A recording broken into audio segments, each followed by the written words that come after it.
my math learners, welcome back to my YouTube channel Math with Atifa। हमने angles की type को discuss किया, obtuse angle, acute angle, right angle and reflex angle. But अब हमारे पास है angles के combinations. हमने ये भी डिस्कस किया था कि कॉम्प्लीमेंट्री एंगल्स क्या हैं और सप्लीमेंट्री एंगल्स क्या हैं, बट वो सब एक ही लाइन के ऊपर थे। अब हम थोड़ा डिफरेंट काम कर रहे हैं, हम दो पैरेलल लाइंस को ले रहे हैं। AB and CD both are the parallel lines. Parallel lines are those lines which can never cut each other at any point. जितना भी उनको extend कर ले, वो एक दूसरे को किसी point पे cut नहीं करेंगे। So AB and CD both are the parallel lines. उनको एक लाइन ने cut किया। जिस लाइन ने cut किया, उस लाइन का नाम है transversal. हम बोलेंगे PQ is a transversal here, which is cutting the two parallel lines with the different points. अगर वो इस लाइन को AB को पॉइंट दिस पे कट कर रहा है, तो बिल्कुल स्ट्रेट भी नहीं कट कर रहा, उसने थोड़े डिफरेंट पॉइंट पे CD लाइन को कट किया है। So this is a transversal. अगर तो ये स्ट्रेट कट करता तो हमारे पास इस ट्रांसवर्सल से बनने वाले सारे एंगल्स 90 डिग्री आने थे, बिकॉज वो परपेंडिकुलर हो जाता हमारी AB और CD पैरेलल लाइंस पे। तो ट्रांसवर्सल जब भी कट करेगा पैरेलल लाइंस को, वो डायगोनल फॉर्म में होगा, थोड़ा स्लाइड से टेढ़ा होगा, ठीक है। अब जब उसने AB को कट किया तो हमारे पास एंगल फॉर्म हुआ A, B, C and D। आप कुछ भी नाम दे सकते हैं। उसके बाद हमारे पास यहाँ पे CD लाइन पे कट करके लाए points W, X, Y and Z। ये चार हमारे पास एंगल्स बन रहे हैं लाइन CD पे और चार एंगल्स बन रहे हैं लाइन AB पे। अब इन एंगल्स के कॉम्बिनेशंस क्या है, इनके नाम क्या है, कौन सा एंगल दूसरे किस एंगल के इक्वल हो सकता है, और हम एक एंगल नोन हो और बाकी अननोन हो, या बहुत सारे नोन है एक अननोन है, हमें उनको फाइंड आउट करने के लिए क्या क्या चीजों को देखना है। सबसे पहले ये पूरा जो एक सर्कल कंप्लीट हो रहा है जिसमें ये चारों एंगल्स फॉर्म अप हुए हैं, पॉइंट ए से लेकर पॉइंट डी तक, वो हमारे पास बन रहा है सर्कल 360 डिग्री का। जहां पे भी आपके पास सर्कल की बात होगी, वो सर्कल कंप्लीट होगा 360 डिग्री पे। पर जब आप इस लाइन की बात करेंगे तो इसका B और A, ये दोनों लाइंस का, दोनों एंगल्स का जो सम है इस स्ट्रेट लाइन AB के ऊपर, that will be equal to 180 degree.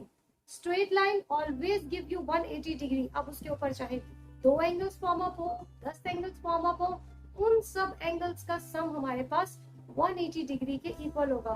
Same point with 360 degree. आप यहाँ से एक और ट्रांसवर्सल से कट करेंगे तो D और B दोनों सेपरेट हो जाएंगे, उनके एक एंगल के और दो एंगल्स बन जाएंगे। और जब आप सर्कल की बात करेंगे तो वो 6 के 6 एंगल्स 360 के इक्वल अपना सम लेकर आएंगे। अब यहाँ पर हमारे पास है बहुत सारे नाम जो इन एंगल्स को, पेयर्स को बनाएंगे। हमारे पास यहाँ पे पेयर्स ऑफ एंगल्स है। कॉरेस्पॉन्डिंग एंगल्स कौन से हैं, इनमें से कौन से कॉरेस्पॉन्डिंग एंगल्स हैं, which one the alternate angles, exterior and the interior angles, and then opposite angles. हमने ये चार टाइप्स को देखना है कि कौन सा एंगल किसके अंदर फॉर्म अप करता है। नंबर 1 हम देख रहे हैं कॉरेस्पॉन्डिंग एंगल्स। कॉरेस्पॉन्डिंग एंगल्स आपके पास वो एंगल्स हैं जो एक ही लाइन के, लाइक ट्रांसवर्सल के किसी एक साइड पे बनेंगे। कॉरेस्पॉन्डिंग एंगल्स हमेशा लाइन की एक साइड पे बनेंगे, ट्रांसवर्सल की। But there is a condition कि जब इस लाइन ट्रांसवर्सल ने AB को कट किया, कट करते साथ ही यहाँ पर आया पॉइंट A और इसके साथ ही यहाँ पर पॉइंट आया W, तो आपके पास angle A and angle W is the pair of corresponding angles. Okay, जब हम पेयर की बात कर रहे हैं तो ऑब्वियसली हमें दो एंगल्स तो लेने हैं। अब अगर आपके पास लेट्स सपोज A का आंसर में for example they have given 45 degree, तो हम कह सकते हैं according to the law of the corresponding angles, the 45 degree A is equals to W। जो एंगल A फॉर्म अप होगा वही एंगल W होगा, बिकॉज पैरेलल लाइंस को उसने कट किया है ट्रांसवर्सल। ठीक, तो यहाँ पर हमारे पास आ गया एक pair A and W, and same इसी पॉइंट पे आप कह सकते हैं B and X, another set of, another pair of corresponding angles। अगर वो उसने कट किया तो पॉइंट के इस साइड पे ए और डब्ल्यू बना, तो उसी लाइन की दूसरी साइड पे बी एंड एक्स बना। सो ये हमारे पास कॉरेस्पॉन्डिंग एंगल्स के दो पेयर्स हमने बना दिए। Now the turn is alternate angles. Alternate word से ही अंदाजा हो रहा है, एक एंगल इस साइड पे होगा तो एक एंगल हमारे पास इस साइड पे होगा। But there is a condition कि वो क्या होंगे, हम जब इस लाइन को कट कर रहे हैं तो हमारे पास एक एंगल इस साइड पे फॉर्म हुआ, एक एंगल इस साइड पे फॉर्म हुआ। आप ये नहीं कह सकते कि ये एंगल जो हमारे पास फॉर्म अप हुआ है ये इस एंगल के इक्वल है, बिकॉज ऑल्टरनेट में हमने ये देखना है एक एंगल लेफ्ट साइड पे होगा, एक एंगल राइट साइड पे होगा। बट ध्यान रखना है कि हम इस शेप के इनर की बात कर रहे हैं। अगर मैं एंगल ए को बोलूंगी ना तो वो हमारा y के इक्वल होगा, लेकिन जो एंगल डी है वो एंगल x के इक्वल होगा। बिकॉज और ऑल्टरनेट एंगल्स में हम क्या लेते हैं, ऐसे एंगल्स जो आपके पास ट्रांसवर्सल से फॉर्म अप होंगे बट एक लाइन के एक साइड पे होगा और एक लाइन की दूसरी साइड पे होगा। So D and X are the alternate angles. Same इसी तरह हम कह सकते हैं C and W is also alternate set of pair of alternate angles। जो आंसर C का होगा वही हमारे पास W का होगा। अगर हमें C का आंसर किसी क्वेश्चन में दिया हो पर W का आंसर हमारे पास नहीं है, ऑब्वियसली क्वेश्चन में नेम चेंज होंगे, सेम यही नेम नहीं होंगे, तो हम क्या कहेंगे according to the alternate angles C angle is equals to W। तो जो C का आंसर होगा वही हमारे पास W का आंसर होगा। नेक्स्ट हमारे पास आ रहा है exterior and the interior angles. आपको इसी वर्ड से ही पता चल रहा है। लेट्स सपोज मैं ये कहती हूँ कि मेरे पास ये जो लाइन है ये इंटीरियर पोर्शन और ये exterior portion. First you have to define which one is the interior, which one. आप इसको भी इंटीरियर लेके इसको एक्सटीरियर कर सकते हैं। आप किस पॉइंट पे काम कर रहे हैं उस पॉइंट के अकॉर्डिंगली आपने बताना है कि which one is the interior one, which one is the exterior one. तो अगर हम इंटीरियर एंगल्स की बात करेंगे तो ऑब्वियसली डी डब्ल्यू के इक्वल होगा। एक्सटीरियर एंगल की बात करेंगे तो सी एक्स के इक्वल होगा। ओके, सो हम यहाँ पर कह रहे हैं angle D and angle W is the pair of interior angles. यहाँ पे मैंने इसको इंटीरियर कर दिया और हमारे पास एक्सटीरियर एंगल कौन सा आ जाएगा, angle C and angle X. ये आपके पास आ जाएंगे इसके एक्सटीरियर एंगल्स। लेट्स सपोज मैं कह रही हूँ मेरे पास ये इंटीरियर है और इसको मैं एक्सटीरियर बना रही हूँ, तो हम कह सकते हैं C and X are the interior angles and D and W are the exterior angles. Now next turn is opposite angles. Opposite angles आपके पास वो angles हैं जिसमें आमने सामने होंगे। ऑपोजिट हमेशा हमें उस वर्ड से क्लियर हो रहा है। B and D is set of opposite angles। इन सारे एंगल्स को फाइंड आउट करने का, इनको नाम देने का यही मकसद है हमारे पास कि अगर एक बी एंगल आपको पता है लेकिन डी का आंसर नहीं है तो हम कहेंगे according to the opposite angles B is equals to D. तो जो बी का आंसर होगा हम वही डी को भी अलॉट कर देंगे कि अगर लेट्स सपोज ये 20 डिग्री है तो हम इसको भी 20 डिग्री ही कह देंगे। This is an example. Okay, so opposite angles में ए सी के इक्वल है, एक्स डब्ल्यू के इक्वल है एंड डब्ल्यू वाई के इक्वल है, एक्स डी के। ओके, ये हमारे ऑपोजिट एंगल्स आ गए। अब इन एंगल्स को जब आपने बहुत अच्छे तरीके से समझ लिया, अगर आपको नहीं आया इस वीडियो को दोबारा देखिए, बट जब तक आपको ये पॉइंट्स नहीं क्लियर होंगे आप डी सीरीज के angles formed by the two parallel lines in questions को नहीं कर पाएंगे। इन सब चीजों को सीखने के लिए बहुत जरूरी है कि हमें पता हो कि ट्रांसवर्सल क्या है, ए बी पैरेलल लाइंस और सारे एंगल्स के कौन सा कॉरेस्पॉन्डिंग है, which one is the alternate, exterior क्या है, इंटीरियर क्या है और हमारे पास ऑपोजिट एंगल्स कौन से। अब क्वेश्चंस को स्टार्ट करते हैं, बट अगर आपको यहाँ तक नहीं समझ में आया या तो वीडियो को दोबारा देखिए, नहीं तो मुझे कमेंट करके बताएं। I will try to explain it again for you.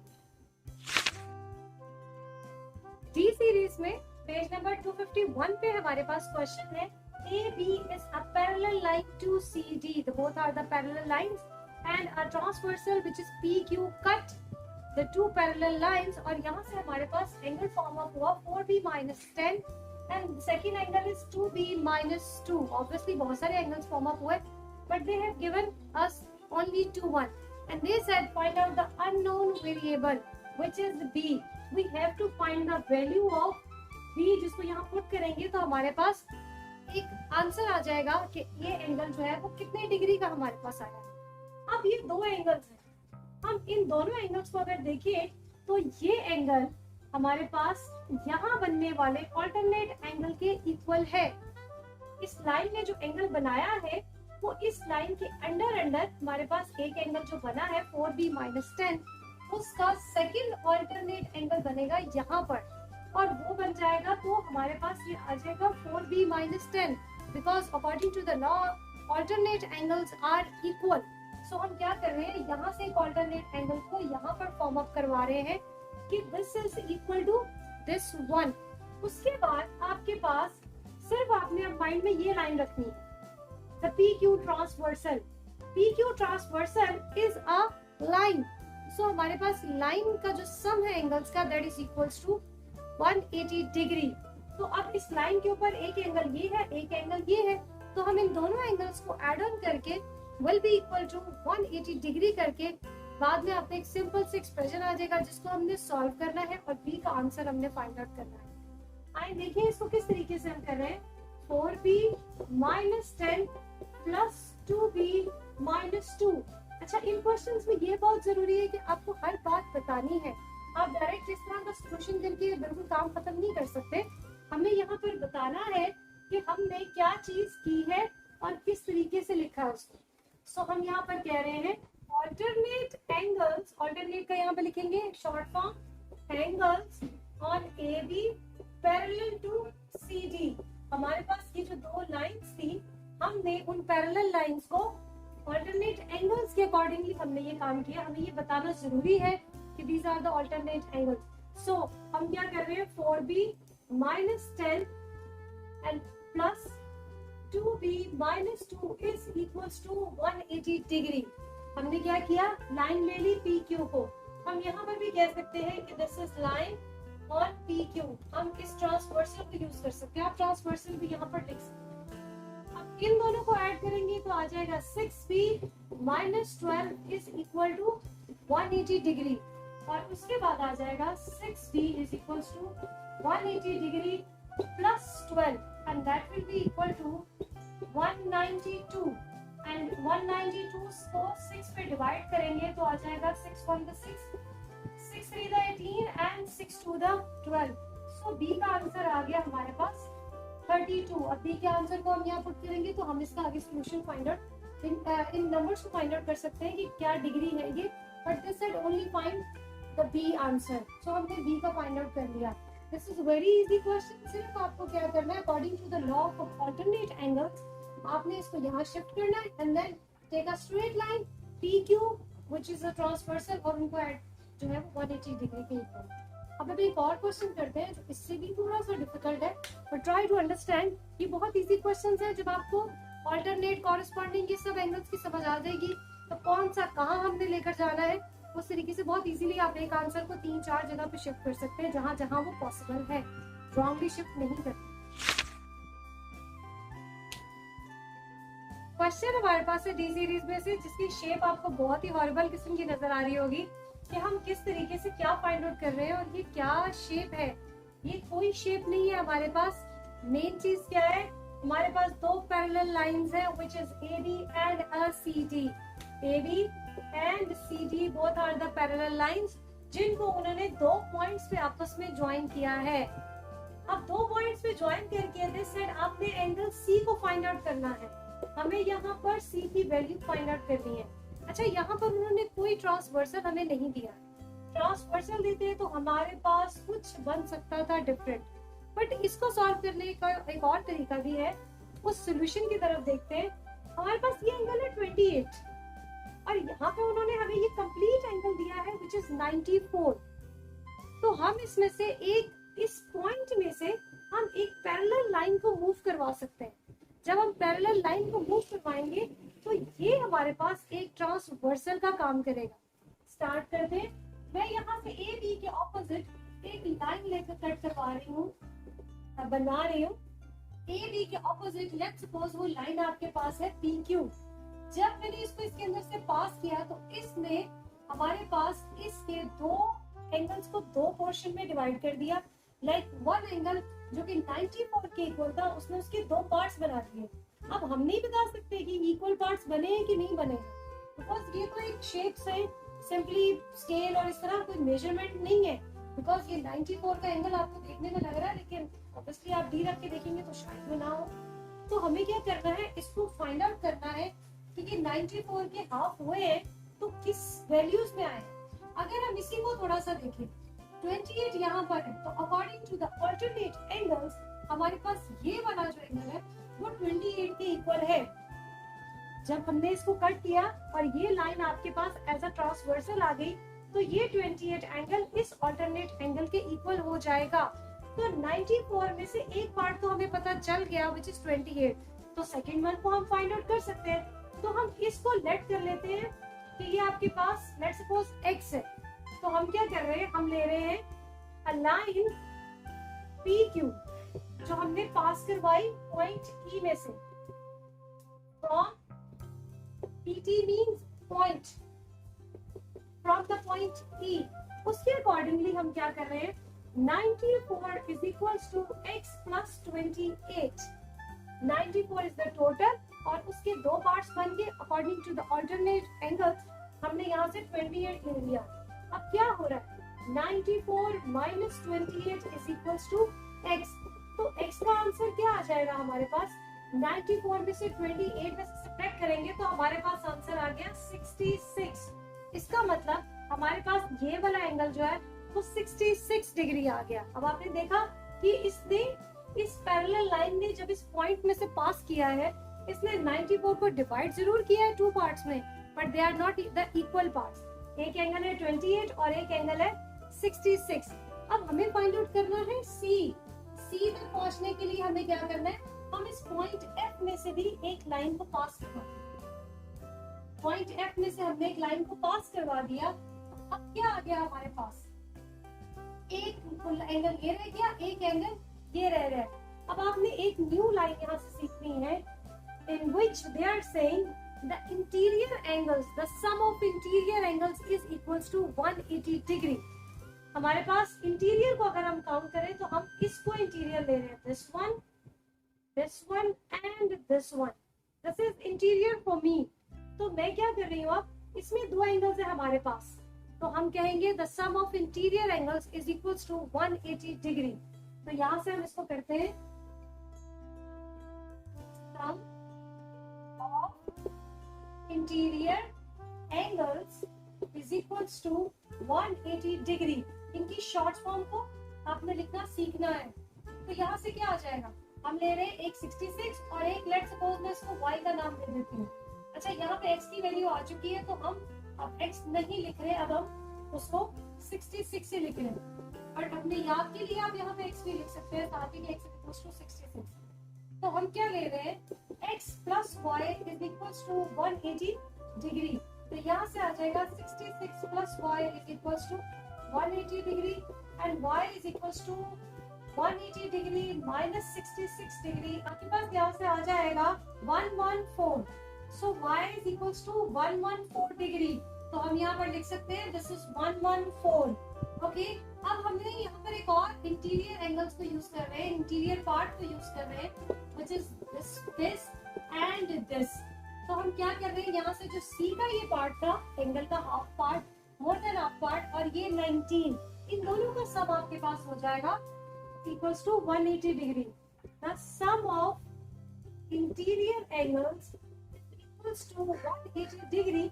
Let's suppose कर लेते हैं यहाँ पर हमारा जो एंगल है वो Z बन रहा है, तो हम कह रहे हैं Z plus 19 is equals to 180 degree. So Z is equals to 180 minus 19. तो Z आपको दे देगा यहाँ से आंसर 1 and then 7 minus 1 6 161। अब आपके पास ये जो एंगल C है जो हमने फाइंड आउट करना है, यहाँ तक पहुँचने के लिए हमें ये इतना सारा प्रोसेस करना पड़ा। अब C को फाइंड आउट करना बहुत इजी है, बिकॉज हमारे पास Y की वैल्यू भी है और Z की वैल्यू भी है।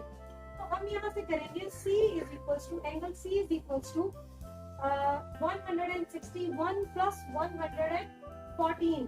तो आपके पास आ जाएगा 275 is the answer of angle C। इस पॉइंट C तक पहुंचने के लिए हमने इतना सारा लंबा प्रोसेस किया है। बट इसके अलावा अगर आप कहें कि हम सी को किसी और तरीके से डायरेक्ट फाइंड आउट कर सकते हैं, तो आप मुझे वो चीज बता सकते हैं कि आपने इसके ऊपर कौन सी ऐसी डिफरेंट कोई एप्लीकेशन अप्लाई की है, कोई ऐसा इंटीरियर एक्सटीरियर या कौन सा कॉरेस्पॉन्डिंग एंगल किया है।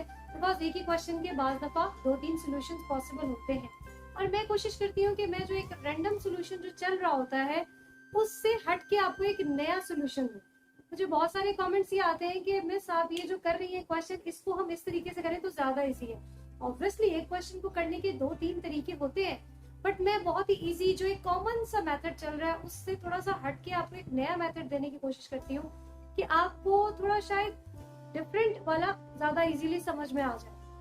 तो इसीलिए अब ये तो बहुत लंबा इसका प्रोसेस है, बट अगर आपको लगता है ये इजी वे में सॉल्व हो सकता है या आपने इतने अच्छे क्वेश्चंस की प्रैक्टिस की है कि आप इसका कोई नया सॉल्यूशन फाइंड आउट कर सकते हैं, वेरी जीनियस पार्ट आप कीजिएगा और मुझे कमेंट करके जरूर बताइए। और भी क्वेश्चंस की प्रैक्टिस करें जो आपको इसी क्वेश्चन के साथ गिवन है, उनमें कोई प्रॉब्लम है तो आप मुझे बता सकते हैं। Till then next video, thank you.